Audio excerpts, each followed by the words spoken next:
ሰላም ጤና ይስጥልን ተመልካቾቻችን ከአንከር ሚዲያ ዝግጅት ክፍል ያክብሮ ሰላምታችንን እናቀርባለን። እኔ ኢትዮጵያ ቀውስ ውስጥ እንድትገባ አልፈልግም። እኔ ለዛ ነው የደወልኩልህ። የሚነግሩ ነገር ሁሉ እውነት አይደለም። አሁን ብትጠይቀኝ የት ብትለኝ እኔ ድንበር ላይ ነኝ አልነግርህም የት እንዳለው። ግን አንተም ታውቃለህ፣ ሌሎችም ያውቃሉ፣ ጠላቶቻችንም ያውቃሉ። ድንበራችን እየተጠበቀ ነው፣ ክብራችን እያስጠበቅን ነው፣ የውስጥንም እያሸነፍን እየጨረስን ነው። አሁን በቃ መሳይ ጋዜጠኛ ብቻ አይደለም ነገሮችን ፒስፉሊ መፍታት ይችላል የሚለው ነገር ለማስተላለፍ በቃ የሆነ ነገር አድርጋል። በቃ ሰላም እንፍጠር፣ እንነጋገር። ለመነጋገር ባይዘው ችግሩ ምን መሰለህ እንዳለ ዛሁን ፋኖ መስለው በሙሉ በየአቅጣጫው የተደራጀ ነው። መሪ የለው ምን የለው። ከማን ጋር እንደሚነጋገሩ ግልጽ አይደለም። እነሱ ኤርትራ ሄደው ነው ከኤርትራ ጋር የሚነጋገሩት። ኤርትራ አይዶን ነው የሚያዋጣቸው ከሆነ ለማንኛውም እስቲ እንደዋወል። በጣም ጥሩ ነው። አትሊስት በቃ ፌር አይነት ነገር አድርገን ነገሮች ፒስፉል እንዲፈቱ እንስራ። ዝም ብዬ የሆነ ነገር አዳመጥኩና ኦኬ የማለት ዩቲዩብ ላይ አንተ ያሰፈርከው እና ዝም ብዬ አስተውኩና የድሮን አስተውኩትና የሚጋጭ ሆነብኝና ምን ነው ሄድ ይልኩኝ። ምንድነው እሱ? ድሮ አንተና እኔ የተገባባን ማርሻል ጋር የተገባባችሁ ልታወጡትና አሁን ትንሽ ያላለም በቃ የሆነ ትንሽ ጫፉ የለቀቀ ሲሆንብኝ እንዴ ልጅ እንደማን ሊገናኝ ቆረጠው። የተወሰነ ሊቃወም ይችላል፣ ሊቆጣ ይችላል፣ ግን መጨረሻችን የትም አንሄድም፣ እንገናኛለን። አንተን የተመለከተ ነው አይደለም እኔ የተመለከተ አይደለም። ዝም ብሎ አጠቃላይ ያለው ሁኔታ ነው እንጂ ስማ ምን አሁን እኮ መስመሩም ድንበሩም የለም ቀለሙም ለቋልና አሁን እንዲሁ ጫፍና ጫፍ ባለ ሁኔታ ውስጥ ነው የምንተያየው ከስርዓቱ ጋር። አይ እናስተካክለው በእናትህ ለምን መሰለህ እኔ እሰማሃለሁ ትሰማኛለህ፣ ነገሮችን ማስተካከል እንችላለን። እስከ መቼ ድረስ የማይሆን ነገር እየተወራወሩ መኖር ጥሩ አይደለም። በቃ ይበቃል። እኔ ነገሮችን ሴትል ላድርግ በቃ አንተ ተው በቃ ወደዚህ ማለት ተስፋ እንደዛ ነው። እውነቴን ነው የምልህ ምንም አይጠቅምም። ምኑ ነው የማይጠቅመው? እስቲ ንገረኝ። አሁን ለምሳሌ አሁን የውሸት የሚልኩልህ አንተ እውነት አድርገህ ስታቀርብ ምኑ ነው የውሸት እየተጎዳለህ?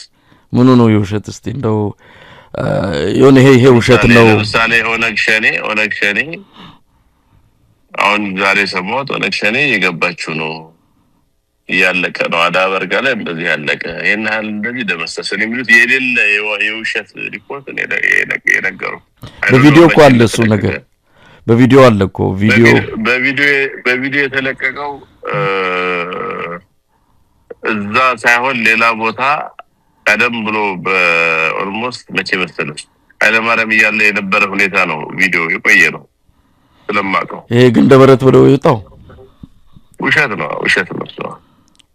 አሁን ሰኝ ቀድሞ ነው እየሰጠ ባለው ያባረር ነው ምናምን ያለው ውሸት ነው።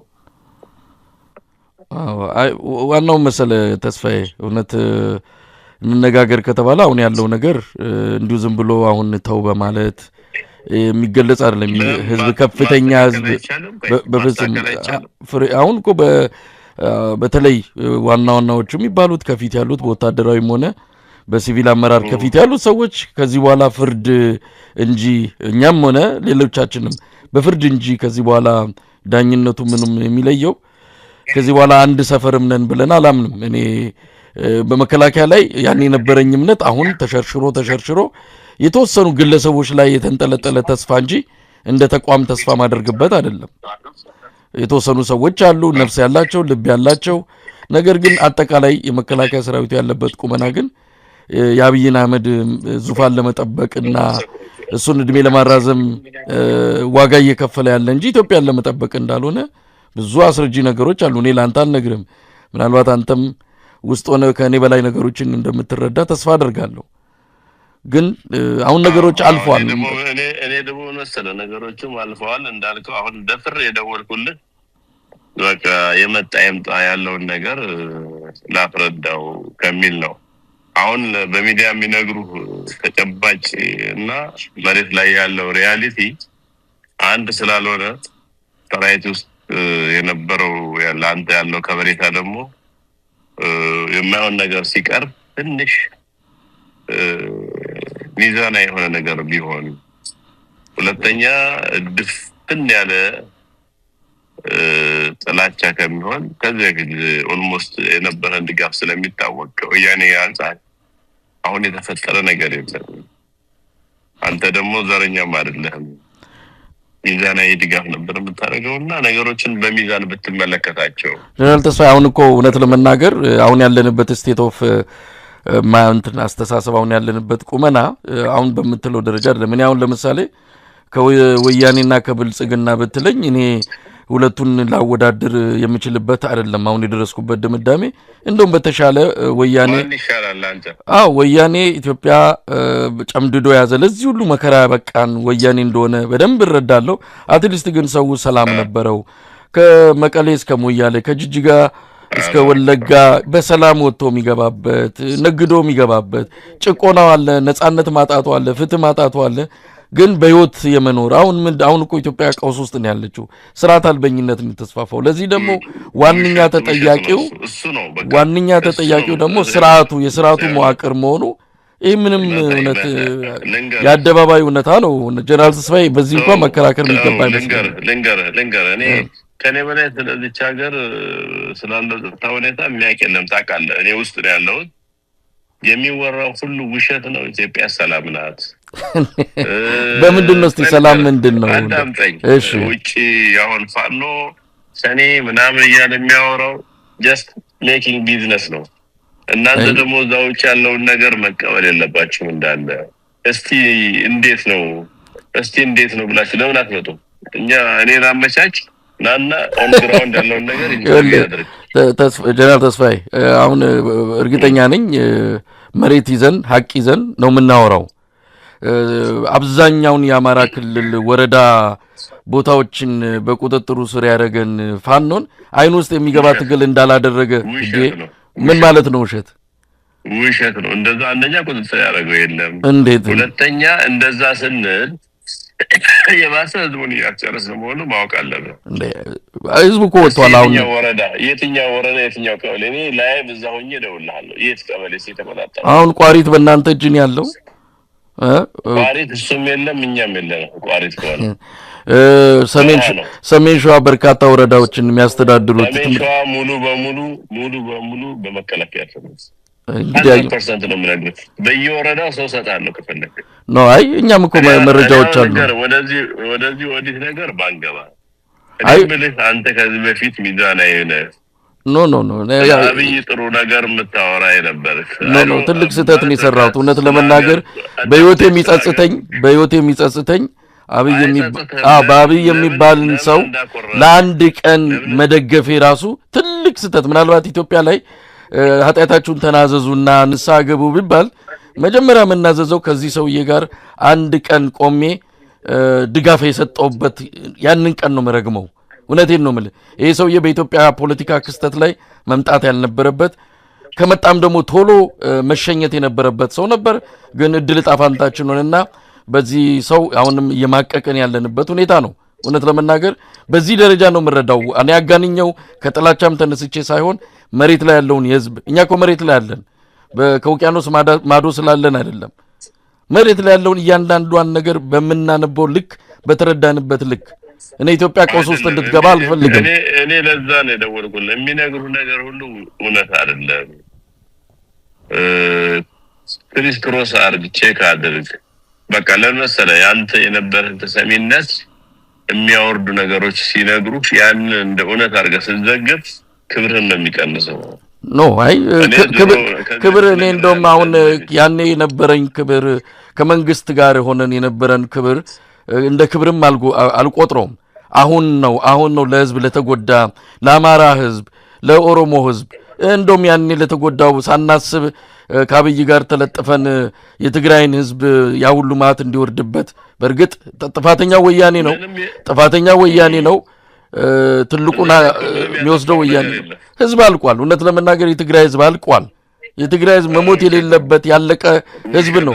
ይሄ ምንም ይካድ አይደለም። ህዝብ አይደለም ያለቀው ወታደሩ ወይም ደግሞ የታጠቀው ኃይል ነው እንዴ።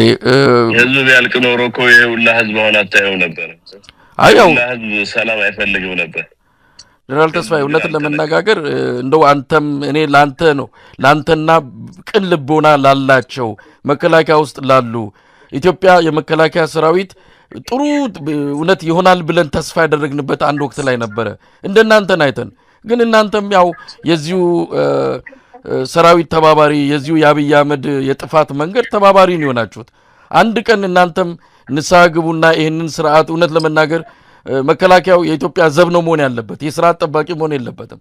ኢትዮጵያውያን በአራቱም አቅጣጫ ድንበር እየጠበቃችሁ አይደለም። በአሁኑ ሰዓት ድንበር የሚጠብቅ ሰራዊት የላትም። የሰራዊቱ በሙሉ መንደር ነው የገባው። አለ በሳይ አንደኛ ኢትዮጵያን የሚጠብቅ አሁን ብትጠይቀኝ የት ነው ብትለኝ እኔ ድንበር ላይ ነኝ አልነግርህም የት እንዳለው። ግን አንተም ታውቃለህ፣ ሌሎችም ያውቃሉ፣ ጠላቶቻችንም ያውቃሉ። ድንበራችን እየተጠበቀ ነው፣ ክብራችን እያስጠበቅን ነው፣ የውስጥንም እያሸነፍን እየጨረስን ነው። እያንዳንዱ ከኋላ አገራችን እንድትተራመስ የሚያደርግ ከውጭ ያለ ኃይል እኛ ሁሉ ጊዜ ቤት ስራ እየሰጠን መጥፎ አስተሳሰብ እንድንይዝ የሚያደርገን ጠላቶቻችን ናቸው። እናንተንም ከውጭ ያደራጃሉ፣ ውስጣችን በፍጹም ተስፋዬ በዚህ እንኳን የኛንም ትግል እውነት ለመናገር ምክንያት የሌለው በሌሎች የሚነዳ ማድረግም ከባድ ነው። እንትኑ እኮ ትልቅ እስካሁን ሚሊታሪ ለሚሊታሪ ነው አለ ኔጎሺዬሽን የሚደረገው። ለምን እናንተና የሚመለከተው የሚዲያ አካል ወርቀኛ ከመንግስት አኳያ ለምን ቁጭ ብለን የሆነ ቦታ የምትፈልጉት ቦታ ለምን አንናገር? ለምን አንፈታውም? ኢትዮጵያን አንድ እናርጋት፣ ኢትዮጵያን ሰላም እናርጋት።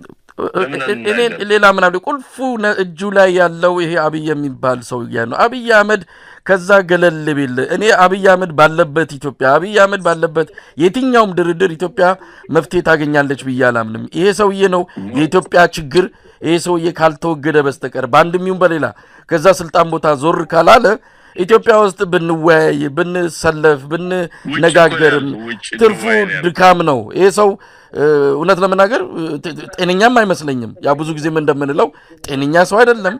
አገሪቱን በእንደዚህ አይነት መከራ ውስጥ ከቶ 10 ሚሊዮን ሰው ዛሬ ተርቦ የመንግስታቱ ድርጅት ትላንት ያወጣው እኮ ሪፖርት ነው እሱ። ኮሪደር ልማት እንደዚህ አይነት ቀልድ እውነት በኢትዮጵያ ህዝብ ለኢትዮጵያ ህዝብ ይገባዋል? በጣም እኮ ነው የሚያሳዝነው። ይህንን መንግስት ደግፎ መውቀም በራሱ ነገ ከነገ ወዲያ ወንጀል ኃጢአት ተደርጎ ሊያስጠይቅም ይችላል። በታሪክ ሊያስጠይቅ ይችላል፣ በፍትህም ሊያስጠይቅ ይችላል። ተስፋዬ ለማንኛውም ለእንትን በጣም አመሰግናለሁ። እውነት እንነጋገር፣ እንወያያለን። እደውልልሃለሁ አንተም ጊዜ ካለ። አንደኛው ምንድነው መሰለህ አትራቅ፣ ስለማከብር ነው። አትራቅ፣ እንነጋገር፣ ተነጋገሩ። ነብቻር ነው ከሚመለከተው ጋር መነጋገር፣ መግባባት፣ ችግሮችን በጠረጴዛ ዙሪያ መፍታት መልመድ። በጠረጴዛ ዙሪያ ችግሮች እንዲፈቱ መገፋፋት አለባችሁ። በመሳሪያ የሚፈታ ነገር የለም። በመሳሪያ የምንፈታቸው ነገሮች እስካሁን በቃ እርስ በርስ ቅድም ወላ ከትግራይ ጋር አንጻር ያነሳው ነገር ነው። በቃ በገዳደል ካልሆነ ምንድነው የፈጠነው ነገር? አሁን የመጀመሪያው እርምጃ እውነት ጀነራል ተስፋዬ የመጀመሪያው እርምጃ የአማራን ህዝብ ላይ ይሄ የሚጥለውን ድሮን እስቲ ለምንድን ነው ማያቆመው? ለምን መሳሪያ አፈሙዙን አይዘጋም? መጀመሪያም እነዚህ ልጆች ወደ ትግል የገቡት ወደ መሳሪያ የሚያነሱት ትጥቅ አስፈታለሁ ብሎ ገብቶ ነው። በዚህ መልኩ የአማራን ህዝብ ትጥቅ ማስፈታታ ከራሱ ጋር አንደበቱ የሰማውትን ነው የምነግርህ። የአማራ ህዝብ ታጥቋል። የአማራን ህዝብ በዘዴ ነው ትጥቅም ካስፈታ። እንዲህ በልና በእብሪት ገብቶ ትጥቅ ላስፈታለ ጦርነቱ ጀመረ። አሁን ጦርነቱን ማቆም፣ በድሮን የሚጨፈጭፈውን ህዝብ ማቆም። ይሄ ህዝብ አለቀም እና ቆመው ንገሯቸው ይቆም። ከዛ በኋላ አሪፍ ጊዜ አሪፍ አላለም ድርድር እናመቻች።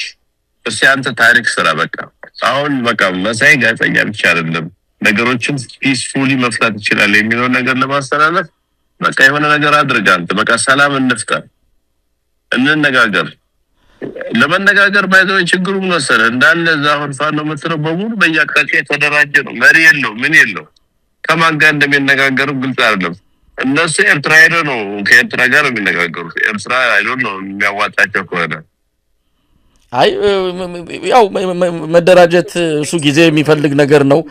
በዚህ ባልተደራጀ ሁኔታ ላይም ከአብይ ጋር መደራደርም ተገቢ ነው ብዬ እኔ በግልም አላምንም።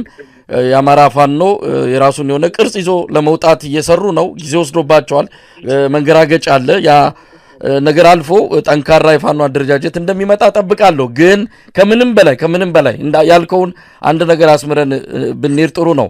ይሄ ሰራዊት የኢትዮጵያ ሰራዊት ነው። የአብይ አህመድ ስልጣን ጠባቂ አይደለም። ሰራዊቱ ወደ ካምፑ ይግባ ወይ ከክልሉ ይውጣ እንኳን ባይባል ከካምፑ ግን ገብቶ ይህንን ህዝብ መግደል ያቁም። ይህን ያቆመለት እነሱ የራሳቸውን ውሳኔ ይወስናሉ። ከዛ በኋላ ምን ሊያደርጉ እንደሚችሉ በራሳቸው እንትን ሊያደርጉ ይችላሉ። መጀመሪያ ጥይት የተኮሰው ጅኒውን ወደ ጠርሙሱ ያስገባ። እውነት ለመናገር ጅኒውን አብይ አውጥቶ አማራ ክልል ላይ በትኖታል። ይሄ ባለበት ሁኔታ በጣም ከባድ ነው። እሱ ነው ያጠፋው።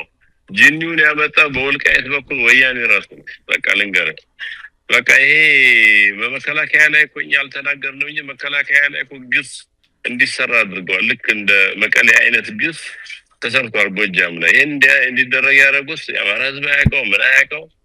አሁን ያልካቸው ጅኒዎች ናቸው። አብይ ወይ ደግሞ ሌላ ሰው አይደለም። እኔ በቃ ያለውን ነገር ይረዳል ብዬ ነው የማስበው። ለማንኛውም እስቲ እንደዋወል። በጣም ጥሩ ነው። እንኳን ደወልክልኝ። ያለፈውን ነገር እንተውና አንተም ያልሆነ የምታገኘው ኢንፎርሜሽን አትዘግብ፣ አዳምጥ። ኢቭን ለማርሻልም ደውል፣ ወደ እኔም ደውል። በቃ እንሰማመስ፣ እንደማመጥና ፒስ እንፍጠር። በቃ አሁን ኦልሬዲ እስካሁን የሞተው ሞተ። ከዚህ በኋላ ቅድም እንዳልከው እንዳይሞት ምን እናርግ ነው እኔ በቃ አትሊስት በቃ ፌር አይነት ነገር አድርገን ነገሮች ፒስፉል እንዲፈቱ እንስራ ነው። እኔ ምንም አይደለም ምንም አይደለም። በቃ አትሊስት በቃ ልብን ስለማቀው ነው። በጣም አመሰግናለሁ ተስፋዬ። በቃ በጣም አመሰግናለሁ። ደውልልሃለሁ። እግዚአብሔር ይስጥልኝ። ቴንኪው በጣም እሺ። እኔም አመሰግናለሁ። እሺ ቻው።